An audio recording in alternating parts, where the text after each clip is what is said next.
अभी जो वक्त है वो यही है, अरे रोको रोको रोको रोको इसे, अभी नहीं तो कल है तुम्हारी बारी। आगे बढ़कर हाथ उठाओ, सर पे टंगी तलवार को रोको। ये जो पर्यावरण पर जो हमला कर रहे हैं, ये जो अरावली पर जो हमला कर रहे हैं, ये मोदी और शाह मिलकर के उस हमले को पूरी तरह भारत की जनता नेस्तनाबूद कर देगी, पूरी तरह इसे खारिज कर देगी। क्योंकि ये जीवन का मामला है, ये जिंदगी का मामला है, ये जीवन लय की मामला है। अगर सांस प्रकृति ने अगर ऑक्सीजन देना बंद कर देगा तो फिर ये जिंदा कैसे रहेंगे। ये मोदी और तानाशाह जैसे लोग ये कभी नहीं इस बात को समझते हैं। ये हिटलर या गोबेल्स के औलाद हैं और उन्हें हम कह रहे हैं, आज खेत मजदूर जिस तरह 3 कृषि कानून बिल वापस लेना पड़ा, 700 लोगों ने अपने शहादतें दी किसानों ने, और ये महात्मा गांधी के नाम हटा करके जी राम जी के नाम पर मनरेगा के जो बदलने का काम कर रहा है, ये सारे लोग देख रहे हैं और ये सब नहीं चलेगा। और अरावली पर्वत को जो हटाने जो रौंदने की बात कर रहे हैं, ऑक्सीजन को रोक देने की बात कर रहे हैं, तो लोग बर्दाश्त नहीं करेंगे। इसलिए मैं ये कह रहा हूँ कि अरे चुप रहना शब्दहीन पाप है, अभी गरजो, गरजने का वक्त यही है।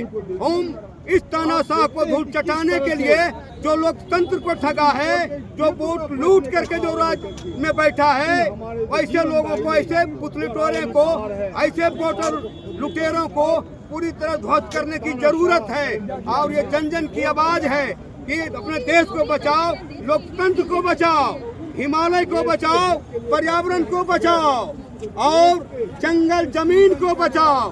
तभी बचेगा हिंदुस्तान का करोड़ों जनता और देश का लोकतंत्र बचेगा, संविधान बचेगा। मेरे दोस्त, इस बात को आप जन जन में ले जाइए कि अपने सोशल मीडिया के जरिए जिस तरह ये गोदी मीडिया वाले बिल्कुल कुप्रचार करते हैं, पैसे पर बिके हुए हैं, ऐसे लोगों से सावधान रहिए। और प्रेमचंद की परंपरा, गोरकी की परंपरा, लुसुन की परंपरा, राहुल शंकर ज्ञान की परंपरा को बढ़ाइए, क्योंकि कलम की रोशनी से गुलशन तहजीब खिलता है। आप लोगों का जो मीडिया है ना, उसे भी मैं कह रहा हूँ कि कलम की रोशनी से गुलशन तहजीब खिलता है, कलम से जुल्म के तलवे सहलाए नहीं जाते। इसलिए आज जो पूरे विरोध देख रहे हैं ना, ये पूरे देश भर में हो रहा है। और ये सोच रहे होंगे कि अडानी को देख करके जिस तरह भागलपुर का जो पूरे आम का पेड़, जंगल और पूरे ये करके दे दिया और पूरे जमीन को लुटा दिया, अब गरीब गुरबा को उजाड़ रहा है बुलडोजर राज चला करके। उनके लिए इनके पास मकान और दुकान और जमीन नहीं है। ऐसे तानाशाहों को बर्बाद करना होगा, इसे जाना होगा। और देश की जनता, बिहार की जनता कतई नहीं बर्दाश्त करेगी। दिल्ली में इतनी पॉल्यूशन चल रही है, क्या और आगे आगे को देखने को यही मिलेगा कि नहीं रुकेगा, ये रुकेगा, क्योंकि सुप्रीम कोर्ट ने स्वयं संज्ञान लिया।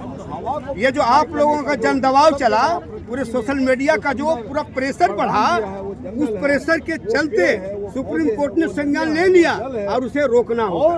और नहीं रोकेगा तब उसे आगे भी आंदोलन को फेस करना होगा। धन्यवाद। तो आप राजस्थान का रेगिस्तान देखते हैं, तो राजस्थान की जो तूफान उठता है, वो जो हवा उठती है, तो उस हवा से जो रेत उड़ते हैं तो अरावली पर्वत में आके टकराते हैं। और अरावली पर्वत में टकराने से जो अरावली पर्वत का जो पूर्वी क्षेत्र है, चाहे दिल्ली जो आप देख रहे हैं, वो रायसीना तो अरावली पर्वत का एक हिस्सा है। दिल्ली, यूपी और बिहार और हरियाणा, ये जो है, ये सब रेगिस्तान में तब्दील हो जाएगा और भारी सृष्टि का विनाश हो जाएगा, भारतीय मानव संवेदना का विनाश हो जाएगा। इसलिए हम लोग संवेदनशीलता के साथ यहाँ खड़े हैं। मैं भाकपा माले के पूर्व विधायक महबूब आलम और भाकपा माले के केंद्रीय कमेटी का मैं सदस्य हूँ। मैं आग्रह करता हूँ आप लोग के माध्यम से इस आंदोलन को व्यापक पैमाने पर लिया जाए और पर्यावरण बचाओ आंदोलन को और मजबूत किया जाए। पर्यावरण बचेगा तो हम बचेंगे, आप बचेंगे। कुदरत ने इतनी अच्छी हवा दे दी है कि आपको बोलने के लिए सांस नहीं लेना पड़ता है, लेकिन खाना खाने के लिए आधा घंटा समय लेना पड़ता है।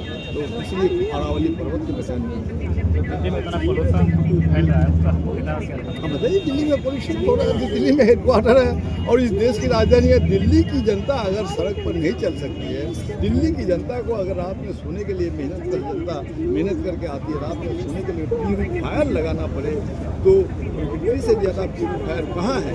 पहाड़ हमारा प्यूरीफायर है, नदी हमारा प्यूरीफायर है, हमारे पेड़ पौधे हमारा प्यूरीफायर है, जंगल हमारे प्यूरीफायर, ये तो प्यूरीफायर है। ये दुर्भाग्य है जिंदगी का। इससे पर्यावरण बचाओ, अरावली बचाओ, नदियाँ को बचाओ और संविधान बचाओ। ये बात बहुत